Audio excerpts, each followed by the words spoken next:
One, two, three. We're here with Ryan Stewman, hosted by myself, Michael, and Ian. Thank you, Ryan, for joining the podcast today. It's a pleasure to have you on. Thank you. Thank you. Yes, I've been seeing each other following on the gram, and I'm like, I first discovered you was through Dan Fleischman during the pandemic, doing the elevator series. And I'm like, wow, I just connected with your message back then and your energy. And I'm like, I got to start following this guy. I started originally from my personal, and then Billionaires Club. And then now we're like, we need you on the podcast. So it's great to finally have you on here, Appreciate you, man. Dan is an amazing human, like I'm blessed to have met him in 2018 and traveled, and I don't know how many speaking gigs we've done together, man, but he is he's been a huge blessing to my life, man. He's led me to a lot of cool people like you guys, some of the coolest we got him people also that joining us I on met the podcast. coolest people I know came through Dan. Yeah, that's awesome. That's awesome. Yeah, Dan is super dope too. Like I was saying with you, we like you were just saying, Ian too. Ian really put me on to Dan. I see him in the DMs on the Billionaires talking here and there. Started to look into him, his videos. I've watched a dozen or plus more videos. He's super active, like you're saying. I guess he travels everywhere. Quite a unique guy, very intelligent, very well spoken. It's awesome, and I didn't know that you were too involved with him. So you've done a lot of like traveling and speaking. Is that what you were touching on with him? Shit, I feel like we were roommates for like 2 years, because nobody, especially during the pandemic, nobody wanted to do shit like that, and me and Dan were like, fuck it, we'll go do it. So we were speaking at events like almost every other week, it seemed like. So and you had guys like me tuning in, like listening, because me personally, I want to work with the best of the best all around the world. And I feel like your network, the people you surround yourself with, that's how you get there, So your network is a reflection of your self-worth. Yeah. So if you think that you're a piece of shit, then you'll have piece of shit people around you. If you think that you're a dirtbag, or if you lack integrity, then your vibe and energy will attract people without that.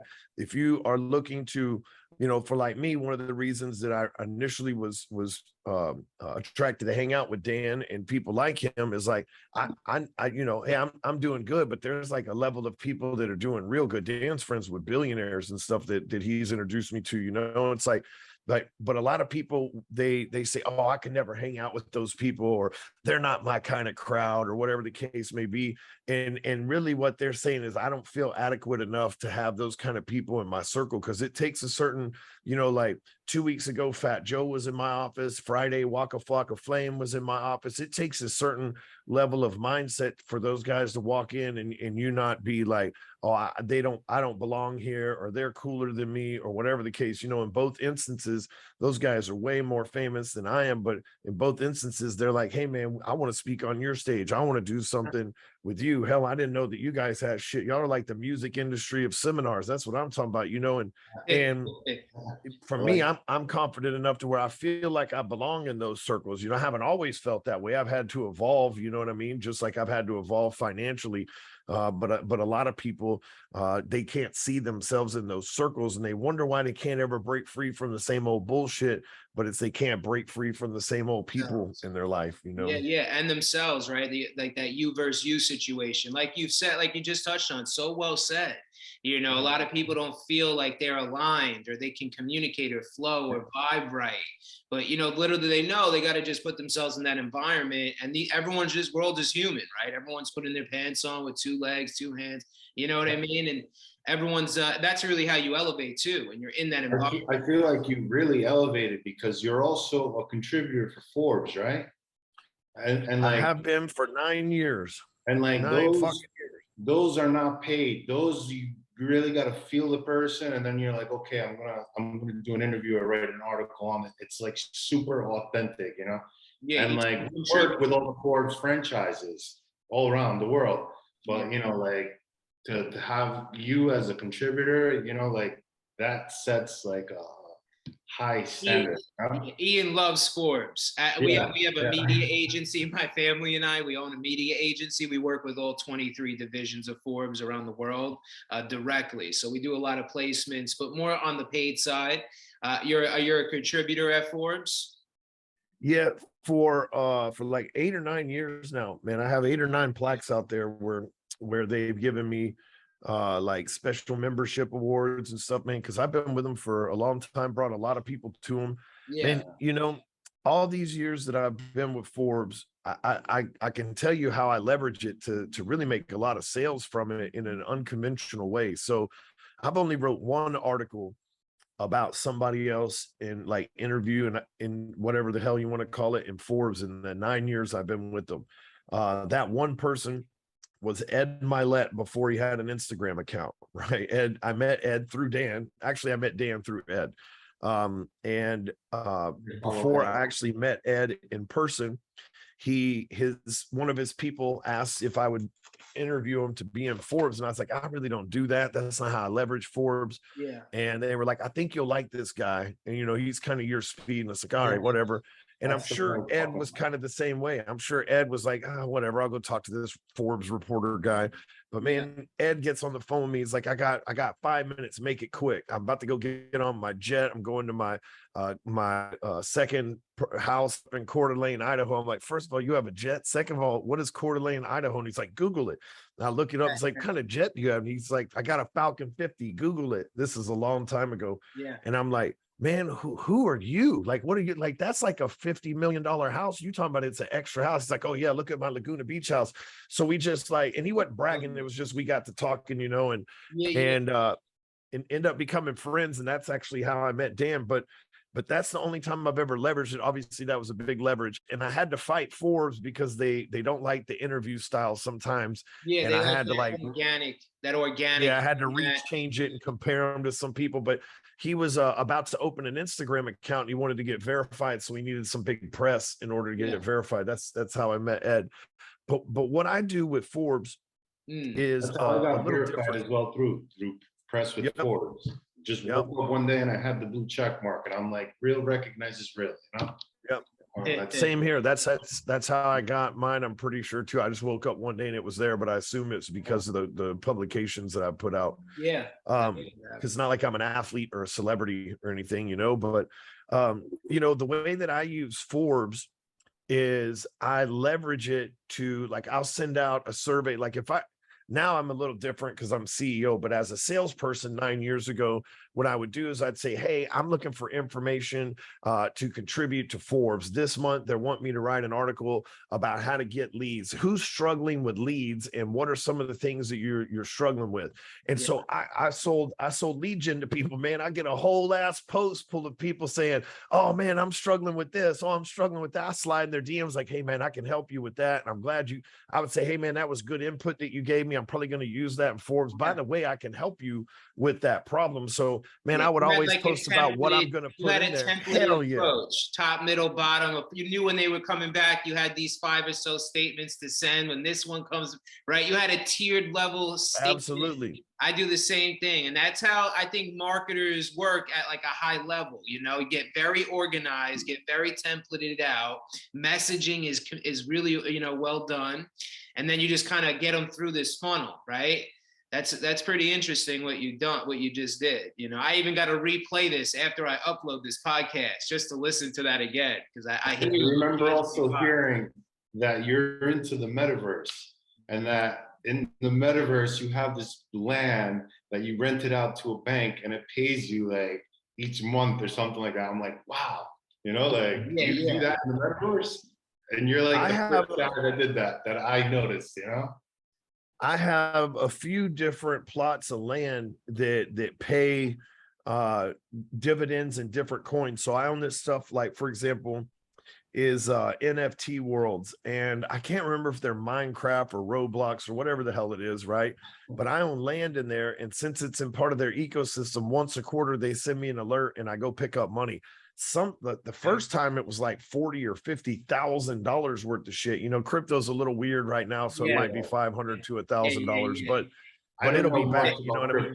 But in the beginning, in the beginning, I paid like maybe $3 grand for a piece of land, and I think I Where'd paid you buy it 15 grand for like in Sandbox or something like one of those? I own some there too. This was in a thing called the NFT Worlds, which I still have, Okay, but NFT I World. bought like 5 of them for like $3 grand a piece, or maybe 3 ETH a piece. Yeah. And within like a month, they paid me 90 grand back. So it's like I got paid to buy them, and then they pay monthly rent every Crazy. month. I actually Crazy. just bought a So I when you bought a posted that, I was like, 22,000. wow. Yeah. I bought a 22,000 square foot office building just last Monday. I signed the papers on it. And the company that I got a loan from the bank under the name Metaverse Trap Lord, man, the bank was like giggling and shit when they were signing the papers. But Wait, that's too funny. Congrats on that, bro. That's a nice Yeah. purchase. But yo, so hold up, not to just pull us back all the way, but we jumped in here. Ian's excited to work to like Yeah, pod with you right now. He jumped right in it, but I want to come back a little bit. And who is Ryan Stewman? You know, I know we just picked on a few different things that we had top of mind, but I want to come back. What's the story? You know, for those that are just seeing you for the first time, you know, can you give me the breakdown? Where you're from? How'd you get so entrepreneurial, let's say, and savvy, and then break through these, you know, types of layers that you spoke on, like confidence, to put yourself in these environments and around these individuals that can allow you to elevate, like you touched on. I want to just come back a little bit. Can you give me a little bit of insight on this, Ryan? yeah, so man, this is going to sound very egotistical, but I did this on purpose. But like every rap song you listen to, all the fucking baller songs, that's me, right? Like I'm really that fucking person. So like you see today, you see that, you know, Stewman's got jets and a bunch of exotic cars and a bunch of real estate and a bunch of investment portfolio, and that's great. But I'm literally living the life that these cats rap about, the life that these cats dream about, like the young people want to be, because I want to be an example. Because I grew up here in Dallas, Texas, where I still live. I love Texas. I love North Texas, and I can't see myself really living anywhere else. I travel. I have jets, so I'm like off in the air all the time. I've been all over the place, but I really like it here. I got a family of 4 plus a wife and a dog. So I got 4 kids, a wife, and a dog. But my life now is perfect, as close to perfect as I could design it. But I come from a far from perfect background. When I was 7 years old, I was adopted by my stepdad, who was very abusive. Changed my last name. I had a really cool last name, Ryan McCord. Now I got kind of a whatever name, Ryan Stewman. Luckily for me, there's not too many Stewman, so it works well for branding versus McCord. There's a shitload of those people. But you know, I asked you why you went with Stewman, if you don't mind. I'm just curious. That was his name. So what's crazy is the guy that adopted me was also adopted. His name ain't even Stewman, and his dad was adopted. And what's fucking crazy is that I adopted one of my sons. I'm like, man, none of us know the fuck we are, but you know what? I made the name Stewman mean something. You know, like that's what it is now. And you're flicking the world with it, right? Yep. You're leaving your mark. So yeah, continue. I'm loving this. Okay. So you know, 7 years old, I get adopted. My family, my mom and my dad got divorced earlier to that. My family made some mistakes. My grandma went to federal prison. I'm like a fucking country song. My grandma went to federal prison. My mom and dad divorced. We got ran out of the town. I got adopted, changed my last name. So like before I'm even 10 years old, like my whole fucking life is in a whirlwind. You know, we moved to a new town. Now we lived in the country. Now we live in the city. By the time I was 13, because of like back then they didn't call shit ADD and stuff like that. So because I wasn't really still in the classroom, they put me to work. And so at 13, I started like talking to customers and selling car washes at my stepdad's car wash that he managed, right? And I learned how to sell there because at a car wash, you know, I would do this on the weekends and the summers because my stepdad didn't like me to have spare time. He was trying to keep me out of trouble. Yeah. And which is probably why I got into trouble, because he was trying so hard to keep me out of it, you know. But you know, at a car wash, you might watch. 13. You're 13 years old right now. 13. You probably stayed out of trouble, but you got into it because, you know, maybe you wanted to like go on that side. But this changed you too. This is a big moment. Not many 13-year-olds are absorbing real life experiences like this. They're hanging out watching cartoons. So by the time I'm 16, I'm speak Spanish because most of the people work at the car wash are Spanish. So I become bilingual. I learned Spanish. I'm like, but everybody there is like convicted felons and honestly like illegal Mexicans. You know what I mean? Like that's who they hired back in the 90s at car washes. That's just how it worked, right? Yes. And so, you know, it's not like an esteemed college graduate goes, I'm going to wipe off cars in Texas in 110 degrees. You know what I mean? That's not a good job. And so, but I didn't. So I speak Spanish, and man, at a car wash, I might get an opportunity to sell 400 people a day, some shit. You know what I mean? Like there are 400 cars coming in. I talk to all of them. So dude, I got decades worth of sales experience in a short period of time. But when I was about 17, I'll never forget, it was 1997, I believe. And I was 17 years old. And I met a customer at the car wash that I was working at. This guy was a black gentleman. He always was dressed really nice. He had dope ass cars. And I thought this guy's like a doctor or lawyer or whatever. So one day after I washed his cars for about 6 months and he's bringing them in all the time, keeping them clean, I said, hey man, what do you do for a living? You like a doctor, a lawyer or something like that? It's like, nah, man, you know, like you smoke weed? And I was like, yeah, man, who doesn't smoke weed, right? And he's like, hey, hit me up after work, man. We'll talk about what I do for a living. I was like, oh shit, this motherfucker's a drug dealer. I never even seen it. Now looking back, like I was that poor because this dude was definitely not rich. You know what I mean? But at that time in my life, I'm like, man, fuck, this is a guy with multiple cars and nice clothes and shit. Like, damn, man, this car wash stuff is bullshit. I got to figure out something better to sell, right? Because where I came from, there wasn't anybody telling me about the internet. Well, the internet wasn't a thing back then, but I'm that old. But like, there wasn't a network marketing or a sales deal. It was like car washes are a doctor. You're thinking a lawyer. That's who's typically killing it. That's what you're. But this dude's a regular dude like me. Come to find out, you know what I mean? Like, oh, and you got money. You know what I'm saying? Like, you didn't have a college degree to look like that. Okay, so I go. One thing leads to another. I start selling drugs. Apparently, I wasn't that good at it because I had a short run and I got busted. Right, and I end up in '99. I end up getting caught with just like maybe a little over an 8 ball of cocaine.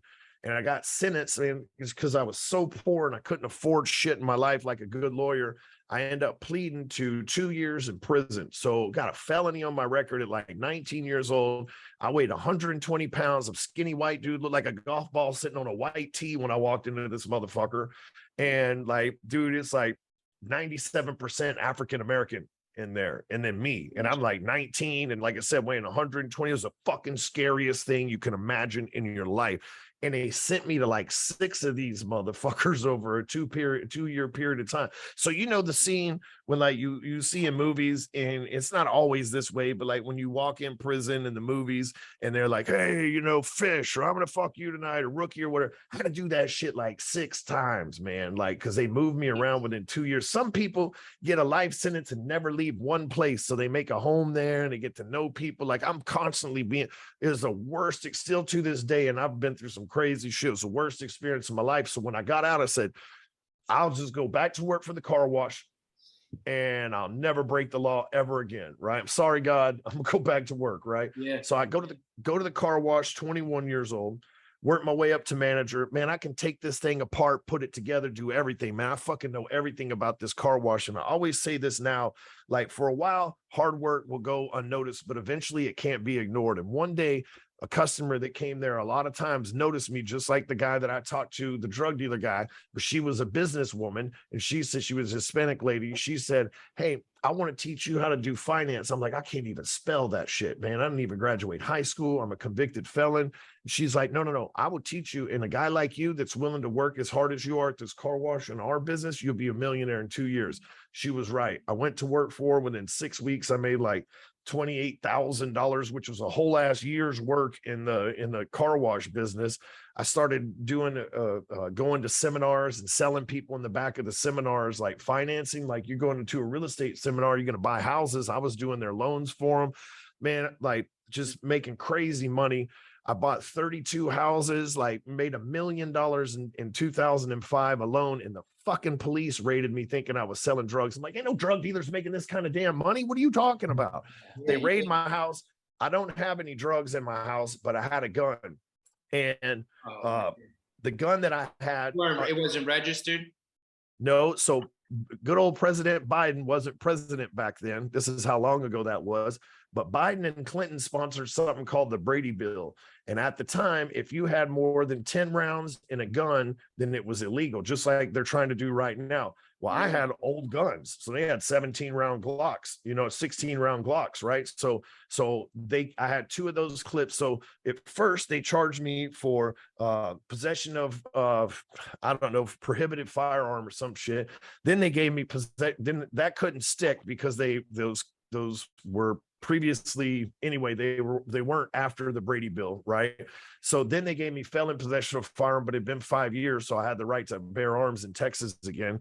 So then the fucking ATF picked it up and said, since it was a Glock that transported from another country over to here, that it was international firearms trafficking. They made me plead guilty to it and gave me 15 fucking months in federal prison. So I walk in federal prison, an innocent man that didn't do shit wrong, with millions of dollars, and I'm married and stuff. Within 3 months, my wife left me for the fucking landscaper. I walked out of federal prison 15 months later, broke as fuck, right? However, in there, I met this guy named Jose. And the first time that I went to prison, I didn't snitch on anybody. I just went, did my time, came out, mind my own business. The people I didn't snitch on were in the fucking federal prison that I go into, right? And so they were like, hey, this dude's cool as shit, man. He like kept his mouth shut for us, like good person. Like, so they looked out for me while I was there, right? Because they knew I was short time anyway. So I met this dude who the state had killed his brother and like execute him on death row. And he lived in my building. And I start working with him and some of his like gangster homeboys, teaching them how to clean up their money before they got out. So they didn't have, when they got out, they didn't have to, do a bunch of crazy gangbanging shit, because they were all over, they were older guys. That dude still works for me. He's worked for me for 9 years, and his parole officer was in my office today. He just got off parole to fucking day. That dude's mind his business, got off his gang tattoos, lasered off. Everything is my best friend, and literally just got off parole today. But so, bro, this is like a movie right here, bro. This is a movie, man. I get out in 2008. Yes. So I get out in 2008 with $25 or $50 to my name. It's like nothing. I got to move in with my parents. I hate my parents, right? I got to move in with my parents for parole and shit like that. If I was in a halfway house for like 2 weeks, so I get a job back in the mortgage industry. Even though it's a bad time, I make a whole bunch of money. And in 2010, this is the story of my life. The government steps in again and says, if you're a felon, you can't do mortgages anymore. I'm like, well, fuck, man, can I get a break, man? Would y'all just leave me alone? I'm trying to mind my own damn business over here. So now I got to go figure something new out. A friend of mine was a real estate agent, and he gave me some Ryan Dice DVDs, and he told me to watch them. And it opened my mind to like, hey, I don't need a license to do this internet shit. I can build websites. I can, this social media, this is 2010, this social media, there's something to this, you know what I mean? And so I went all the way in with it. And back then, guys, like I would tell you, hey, this thing, Facebook, it's going to be a big deal, man. People are going to make a whole bunch of money from it. You'd be like, get the fuck out of here. That shit, the MySpace replacement, you can't make no money from that. Like, that's how people were, dude. That's how I got the name Hardcore Closer, man, because I really had to fucking close people and believing into social media. Yeah. But so, I've been doing that since 2000. I've been doing this for 12 years, since 2010. I went from actually running people's social media to teaching people to now basically I own, I don't know, over 100 businesses, 650 apartment doors, 150 something restaurants. I've lost count. I mean, like huge, 8 residential real estate properties. Like I got over $1 million worth of cars, $1 million in watch collection. All of this, I'm debt free other than my mortgages. Like it got no debt against my business. Well, that's not true. I just took that. I've been saying that forever. I did take a loan out against this new building that I bought. So until last week, I was debt free. Yeah. So funny, bro. So let me ask you, when you got into this seat that you said you're in right now, 12 years ago, right? What was the beginning into this internet? You're branding yourself, Hardcore Closer. You're helping people run their own Instagram accounts. What are you doing? Like helping them manage their channels, how to grow their channels, etc. Was that the initial focus in terms of what's being monetized? Can you touch on how you grew from that moment to where you are now with the hundreds of different businesses? I'm sure there's a lot of details, but what would you say in terms of that, to elaborate on that? So I started this company called Post Fuser. And I'm the type of salesman, if I sell you something and you give me an objection, and I can't squash it verbally, I'm gonna go try to figure out a solution to it, right? So one of the big objections were, well, I don't have time to write shit on Facebook. Why would I spend my time on Facebook? Facebook's a waste of time. Back then, Instagram wasn't a thing, right? So I thought, okay, cool. Let me have your login and password, and I'll just make the post for you. Right. So, and then about 6 months into it, something called Hootsuite showed up on the scene, which is still around today. And I could log in through Hootsuite and manage multiple accounts. Right. Well, that was cool. I made 5 posts a day on your behalf. Okay. And they, they weren't like I write now. They were just like quick posts, hey, what did you eat today? That kind of shit back in, premature Facebook just stuff. Engaging that audience, right? Being consistent. Yep, it was a $500 initiation fee and $100 a month for me to write 5 posts a day on your Facebook page, right? But I had no business experience. I'm a salesman. I know how to fucking sell, right? Yeah. I know how to build a car wash, but I don't know how to do anything else. I was barely able to write back then. But I built this fucking thing to 70 something clients, right? So you think 70 times 5 that I'm writing, I'm rotating fucking posts from this person to that person. It was just, I didn't know how to hire people, and it was overwhelming. Yeah, I'm making, 10 grand a month or so back then, which I was used to making 30 or 40 grand in the mortgage business anyway. So I'm like, fuck, I'm going broke and I can't keep up with this. And I realized to scale, because I didn't have leadership or hiring skills like I do now. So I realized to scale, I needed to teach, not do.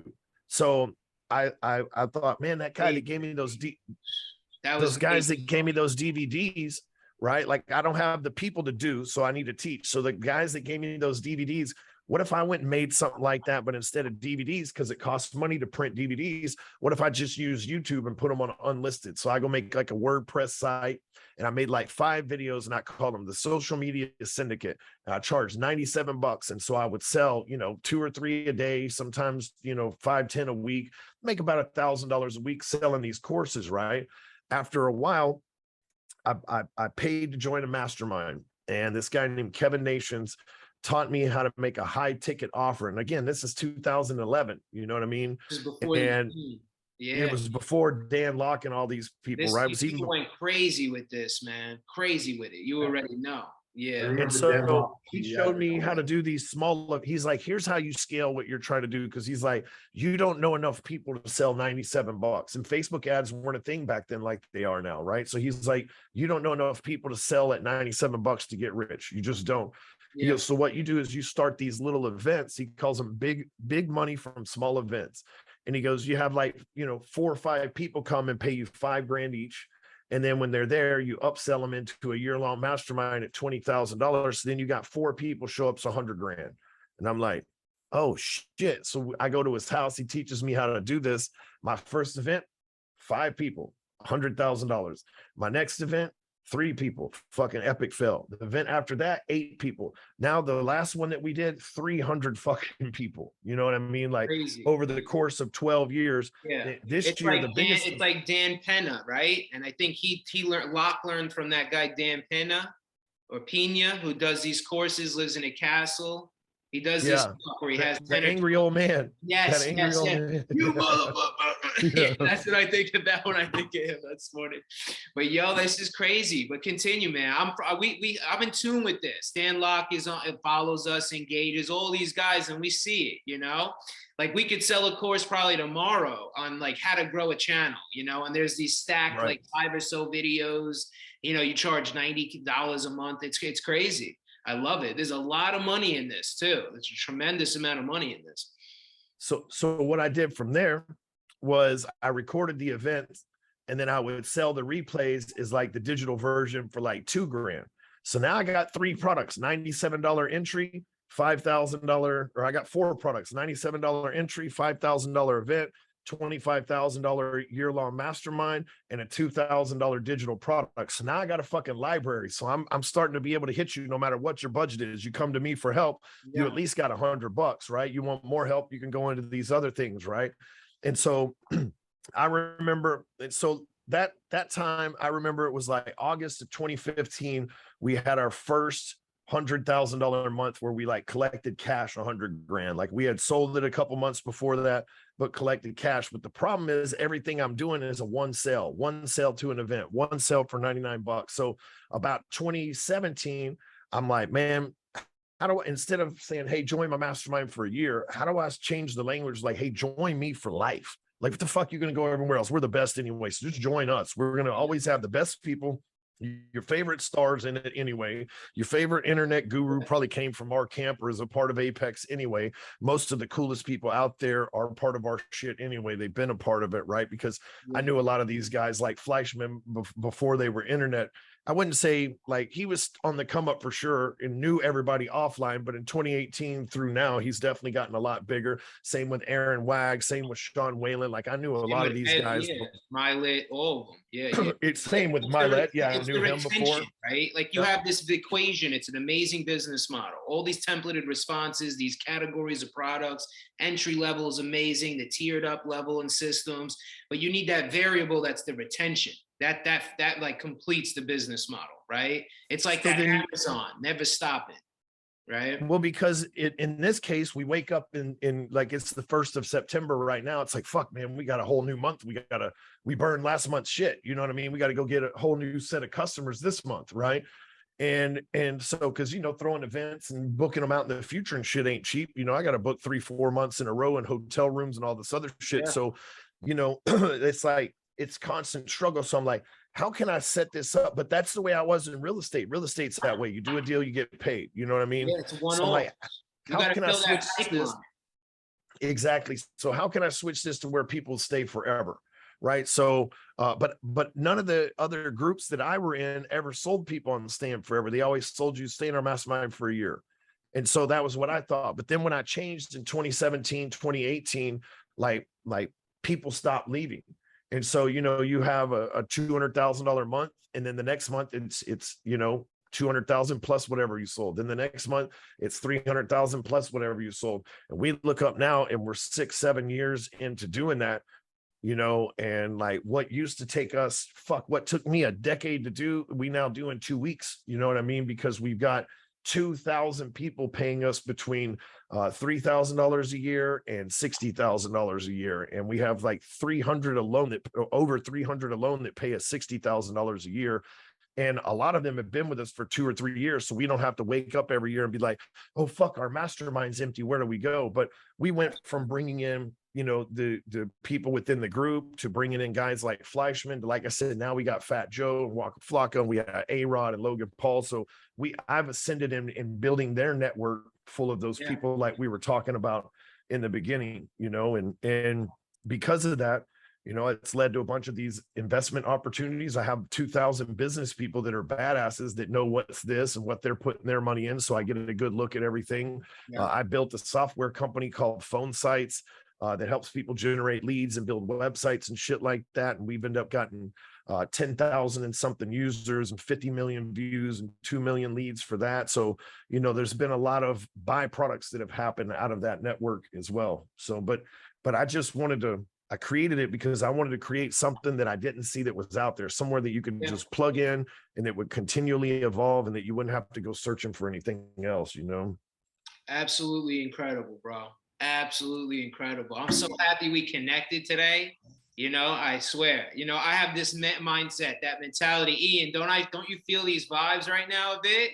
Like that's why I'm like, we got to talk to guys, high level performing guys, Bro, I swear, Brian, I'm in the same energy, the mentality. Like I look at everything, like the way in which you do the macros, the micros, building these systems. You're very organized, I can imagine. How do you scale it? Constantly analyzing these variables and all these different things. I feel it, is what I can simply say. I feel it. Absolutely dope. Super dope, man. And it's similar to what we do on a media side. So we have the Billionaires Club. We have the Luxury Lifestyle magazine, and then my family and we own one of the largest privately owned media agencies. We've done hundreds of millions a year and annually in terms of media in which we spend. We buy, and then we manage ad spend for accounts. So we manage ad spend for around 186 different companies, 190 different companies on a monthly to annual basis. And it's a very privately owned family type of vibe, very relationship based. Like many agencies at our level in terms of annual revenues, capabilities, rates, and opportunities in which we're able to curate and offer, they will make clients sign a 6 to 12 to 24-month retainer. We don't operate that way. We operate on a project by project basis. And the way in which we can offer these strategic type of opportunities, whether it's through billboards or TV or radio, digital, is that we have a very high buying power and very good, like deeply rooted relationships in all these mediums of advertising, So the placements that we get at the absolute best rate, like literally incredible rate.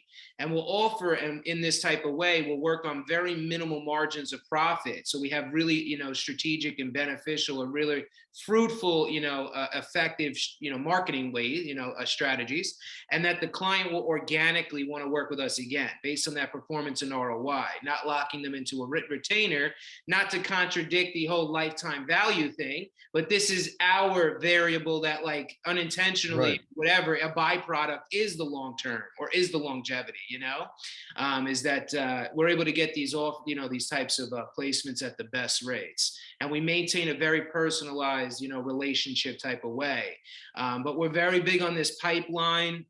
We have the templated messages that we follow up with, according to certain responses. Everything is so streamlined that we're in this scaling, phase. We're hiring and hiring, getting more people to reach out. But there's always that, that I'm still in that same, let's say the staircase, not the elevator, where the next step, it's slowly appearing, coming through that fog, but it's just thinking in the way you think, and how to, how is it scalable?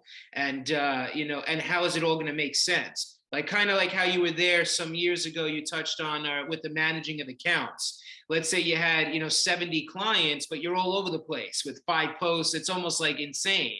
And then you didn't know how to hire people. So we kind of went through this, we got it very simplified. We're focused on what's working, what's converting very well. And now we're scaling the reach of this particular converting message or package or campaign. It's pretty amazing. Briefly, like we'll have the Billionaires Club, the Trillionaire Life, wonderful places with like 20 million followers and maybe 30 or so other accounts that have millions of followers. We'll go to these accounts, we'll buy 100, 200, or 300 postings upfront in full, and it will allow us to receive a very good rate per post. So then we'll offer a particular package, let's say for 3, 4, 5K. You can have your company, your individual self, whatever, your content shared across 40 channels with a total reach of 60 to 70 million users. If you were to go directly reach out to every one of these channels and ask them how much for these amount of posts that we curate in the campaign, we'll give 2 posts or 3 posts. Everyone is different. The channel will individually tell that user, we charge 1,000 per post. We charge 1,500 per post, etc. But we'll offer 70 something posts across 40 channels, maybe 1 or 2 per channel for 3,500. So it's like a fraction of the rate of that media at the market value. Yeah. And it's something that it's crazy. It's working so well. The retention rate is insane. We're really scaling with this. But I'm just touching on some of these details because it's very similar, not that similar, but there's a lot of parallels, to building something like what you're doing. But what you're doing is incredible. And I feel like that informative type of aspect, that knowledgeable, type of product is something that's like perpetually, useful, similar to advertising. That's why we're so focused in advertising. You always need it, but yeah, man, it'd be interesting to pick your brain maybe another time on a few little things, because I feel like we're right here about to break through. We really are, in terms of scaling. But yeah, I'd love to understand a few other things you're doing. But yeah, I did a trial run last month in July or August. I paid like 10 grand, and these pages they shared like maybe 30 posts or something like that. It wasn't even a whole lot out throughout they're like 30 different channels that had like, 1 million or 2 million per, I forget some of the names of them, right? But they were like business channels that probably we follow, like wealth and shit like that, right? Like, so but I did that last month, and sounds like what you were saying. I would have got a hell of a lot cheaper deal. So I may need to talk to you about that. Yeah, we should Anyway, connect on that. Yeah, let's. I like that. That guy, Andrew Tate. I know, like, I don't really know a whole lot about him other than I saw him everywhere. And I was like, man, and he wasn't the one posting it. And I'm like, whoever he's paying to do this stuff for him, that's good. That's really good exposure, because then it makes it look like everybody's showing who you are, as opposed to, hey, look at me, look at me, look at me. Someone else is saying, hey, check this dude out, or check out what this guy is saying. Organically perceived. Yeah, exactly. 100%. And that's what happens. It creates this virality effect. And that's what we do. And we only work with like very high-end luxury type audiences that we vet. So we'll buy 1 or 2 or 3 posts up front at our company to test and see if they yield real traffic. If we see this type of activity, that real traffic being yielded, right, we'll then go back to the channel and buy in bulk. So we only buy from vetted channels and audiences, and again, that have that high purchase behavior. So that's something we'll touch on. I'll go into a bit more detail as to how we do it. And then we only put ad spend behind creatives that prove to engage well. So if you were to go to your Instagram and go to your insights, Ryan, and you look at your top reach, highest impression, most liked content, and then or more so, we even go to your channel and we'll look at your contents, not to see what just has the most likes, but we'll also reference the behavior, like in the comment section. If we see how much is your course, or how do we get in touch with you, or check this out, and they tag like 5 friends, we'll say, hey, we want to duplicate this particular behavior. Let's utilize this asset as well. So we eliminate that like rolling the dice factor. We're only going to put ad spend behind contents that prove to sort this particular way in the algorithm and yield this type of activity or engagement. And then we'll have the Billionaires Club, the Trillionaire Life, these really high quality channels that, again, we already vetted on our own spend and that are in this high purchase prone behavior, luxury type concentrated audience. We'll put that type of ad or creative on their outlet, and it will sort and duplicate the same type of way, yielding that type of traffic back. I know you're a marketer, smart. So yeah, that's a smart way to. Yeah, that's a smart way to chop it up. I like that. Yeah, and then the verbiage, everything else. But we'll dive in more on that. The podcast is going to be so lit once we publish it, because it's like we're both talking about our businesses, so we're each going to get, like a ton of traffic just from that. It's a win-win already, Yeah. But you ever come down to Florida? What happened? What's that? Do you ever come down to Miami? Yeah, I'm there all the time. Actually, I was just there last month. I was in Destin last month and Illobregat, so I flew into Miami to go Miami, there. anytime you're in town and want to grab a beer, let me know. Yeah, I have a lot of friends there, man. I love Miami. Yeah. Is that Mr. Benjamin in the background?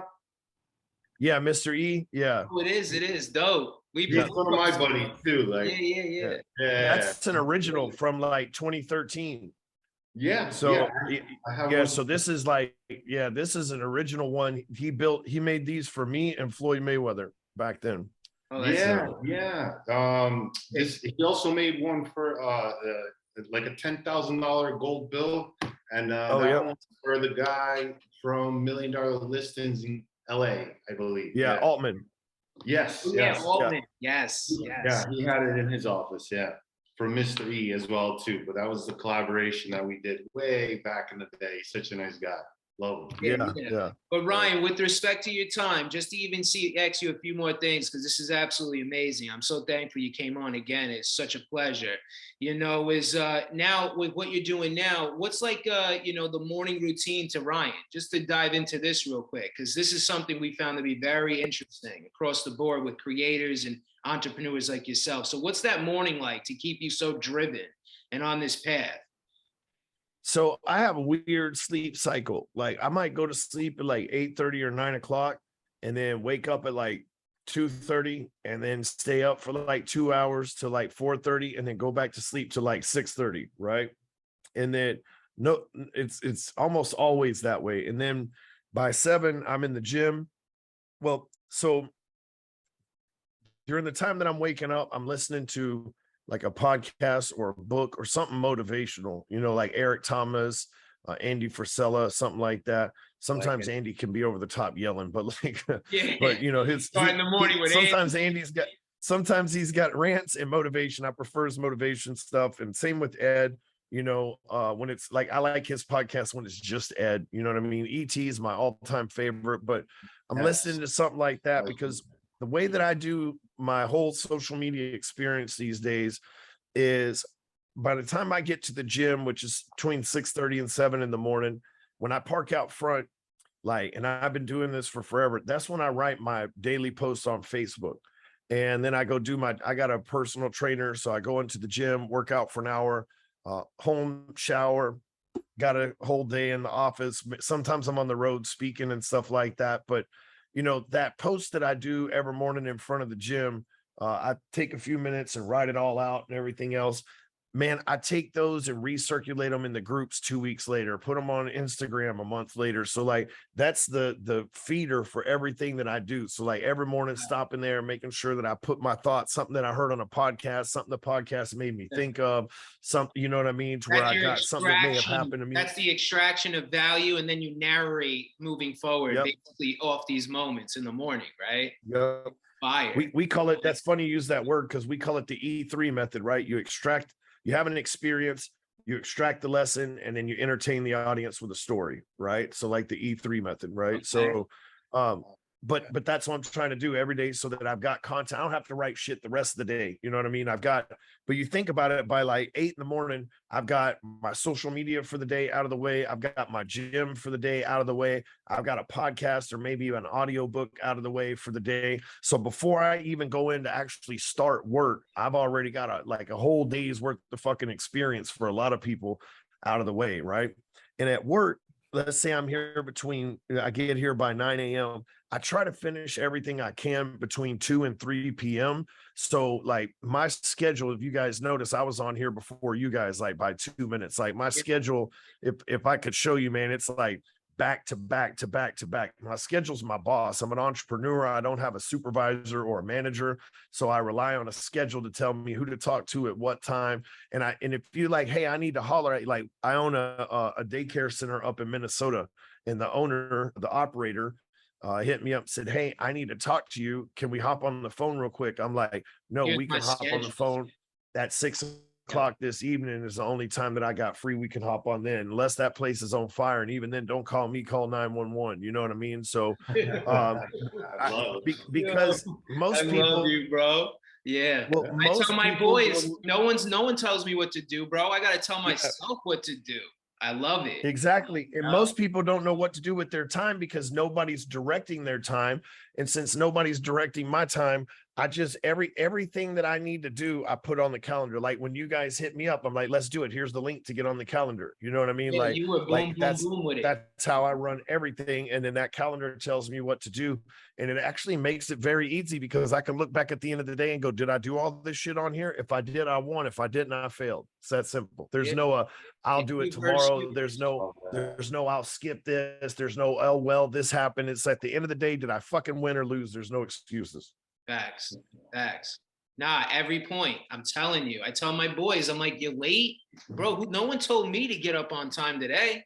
I use the same thing, and I'm going by this schedule. I want to have 5, 6, 7 calls every day, Yeah, that I'm in the DM like hitting you. I hit you with those 2 templated messages. I made these 2 crazy nice templated, short, sweet messaging, saved them as messages. And we're just, firing off on, people like yourself that are very, dope and whatever, have something impactful to share. And, but yeah, man, I'm with you in all those angles, that's how you determine everything, right? It's how you measure your day, how you're going to move forward otherwise. But absolutely amazing. I love that. And let me ask you this one question in terms of that morning. Are you doing that every morning where you do that Facebook post, whether you're at the gym, outside the gym, or you're home? Monday to Friday, I assume you go to the gym, or you do a Monday to Sunday, the gym? So I'm Monday to Friday in the gym. I'll be 43 here in a couple of weeks. So man, it's not as easy to go 7 days. It's hard to go 5, to be honest with you. But I write that post every day. Let's say on Saturday, I might write the post in front of my kid's soccer game at 8 or 9 a.m. because during the week, my audience is early risers. They're entrepreneurs. They're on fire. They got shit to do. So during the week, I can hit them at 6:30, knowing that post is going to be there all day too. That's an advantage I got over everybody else. My post's been working since 6:30. Your post's been working since 2 p.m. You know what I mean? That algorithm. And so You're dancing Yeah, with the exactly. algorithm from the morning. They're From the waking it morning. up. They're waking it up When at I was 2 the only o'clock. choice. See, most people can't say shit in the morning. Maybe there's some grumpy political rant. See, I done put some really good, I'm the clear motivational voice in the morning. So I'm getting that algorithm all day long, right? Yeah. But on the weekends, people ain't up at 6:30, you know, so I might not write it till 8 or 10 a.m., but it's the same thing. I'm writing it every single day. Yeah, no, I'm just figuring you're still tapped in, even if you're home on those 2 days. You just keep going. Yep. Bad. Yep. So lastly, with respect to your time, I know you have it blocked in. What would you say is like an obstacle, or let's say that you felt or you came across throughout your, years, aside from the two with the, jail and whatever, let's even say from maybe like 12 years and on, since you really got into this zone where you're just killing it right there in your chair. What would you say to someone that's listening to this? Like, man, he had to have came across this, man. I went through that black hole. I just went through it. What did he do to get around it? Is there anything that comes to mind that was a really meaningful moment throughout your, career that was like, you had to do this or go right through it, etc.? Yeah. It's very, very clear, and I'm going to explain a couple of things. So who you do life with dictates what you do in life.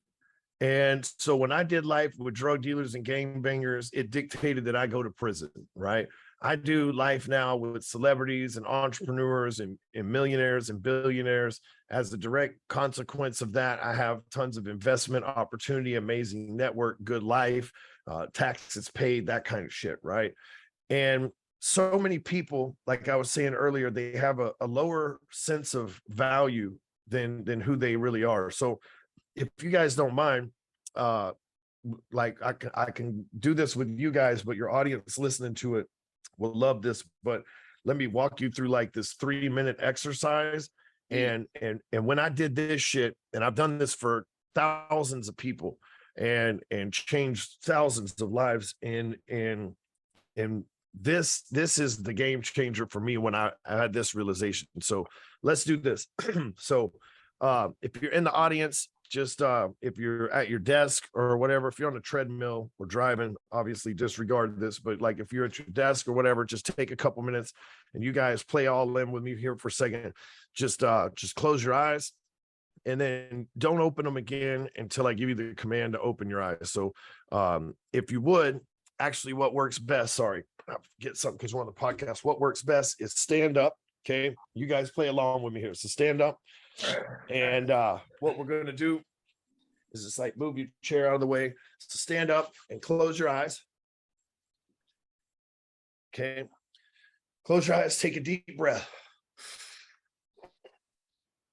One more.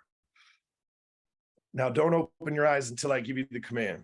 So with your eyes closed, I want you to imagine if you had lived your life making great decisions your entire life, not between what was good and bad, but between what was good and best. I want you to imagine the most elite version of yourself standing there, the person that's made the right decision, the person that did the work every time that you were lazy, the opposite of that, the person that's done everything that you've done dirty in your life, everything that you've done bad, the opposite of that, the most elite version of yourself is standing to the right. So I want you to turn your head with your eyes closed slightly as if you're looking at this person, and I want you to imagine the most elite version of yourself sitting there, Michael, the most elite version of yourself, Ian. And what I want you to do is, first of all, let's look down at your feet, right? Your bare feet. Do you have hairy toes? Are your nails painted? And this goes for everybody, not just you guys, because the audience is listening as well. Now move up your calves. Are your calves muscular? Are they soft? Are they hairy? Are they shaved? Do they have tattoos on them? Same with your thighs, your quads, your midsection. Are you fat? Are you ripped? Do you have six-pack abs? If you were the most elite version of yourself now, right? What do your arms look like? Can they see your veins? Do you have tattoos? Your face, do you have hair on your face, or are you shaved? Do you have long hair, short hair? There's no wrong answer here. And let me tell you, the first answer that pops in your mind is the correct answer. That other answer is that bullshit answer trying to convince yourself why that's not right. It's the first answer only. All right. So now let's put some clothes on the most elite version of yourself. What kind of shoes are you wearing? Tennis shoes, Louis Vuittons, some stilettos. What do you got on? You got pants, jeans, khakis. You got a skirt on. What does your shirt look like? Button up, polo, t-shirt. Okay. So if you're the most elite version of yourself, that's what you look like. Now imagine you look that good because you're the most elite version of yourself. Now imagine how you must feel, right? And on top of that, imagine how other people must feel about you. You look good.